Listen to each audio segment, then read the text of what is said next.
So when you see yourself putting in all this work and doing these things, have you ever doubted your decision to remain in politics after losing the election? Well, Did the PNP's Mark Golding consider quitting politics after losing Jamaica's last general election? That's the question we're tackling today. But before we get into this story, make sure to like this video, share it, and subscribe, because this is where you come for sharp, no-nonsense Caribbean political breakdowns. Now, let's get into it. So, Jamaica's most recent general election was held in 2025, which saw the ruling Jamaica Labour Party, led by Prime Minister Andrew Holness, secure a third consecutive term in office, defeating the Golding-led People's National Party. Now, here's where the story gets interesting, because despite the loss, many inside and outside the PNP didn't see Golding as a failure. In fact, many hailed him as a political comeback figure, a leader who managed to stabilize and unify a divided party after years of internal infighting and factions. Under Golding's leadership, the PNP managed to secure an additional 14 seats, rebuilding one of their worst performances and showing clear signs of recovery. Now, while the Jamaica Labour Party celebrated, Golding was quietly rebuilding the PNP. Which brings us back to the big question. Did he really consider quitting politics after losing the 2025 general election?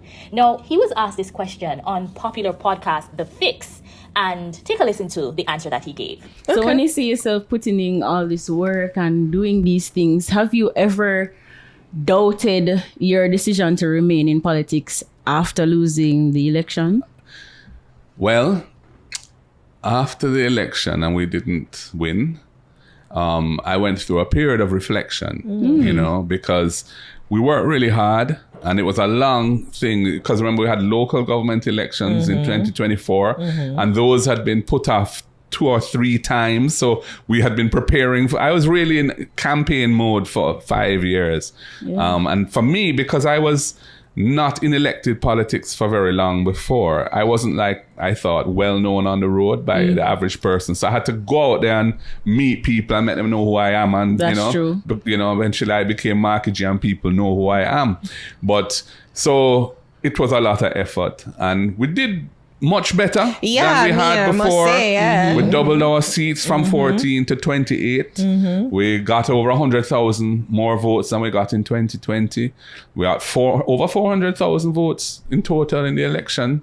So, there were some positives, but at the end of the day, politics is you don't come second, you lose. So, I had to reflect on that. Yes. And I over time, with the amount of people who come and say, boy, don't leave, and once you stay, man, your time will come. And, I think people appreciate some of the ideas we've come with and the way we've tried to hold the government to account and so on. They appreciate that effort. Yeah. So I'm like, boy, I'll stay a little longer and, see what I feel can like do. the seat I get little hotter, like some knives start come out and I say, on in the PMP, that is, because there might be some people that say maybe you are not the person to lead the party, to become Man. Well, the look, government. we're a democratic party, so we have rules around when that can happen, and it's always possible, and but right now I don't really think I don't anticipate that happening, to be honest, because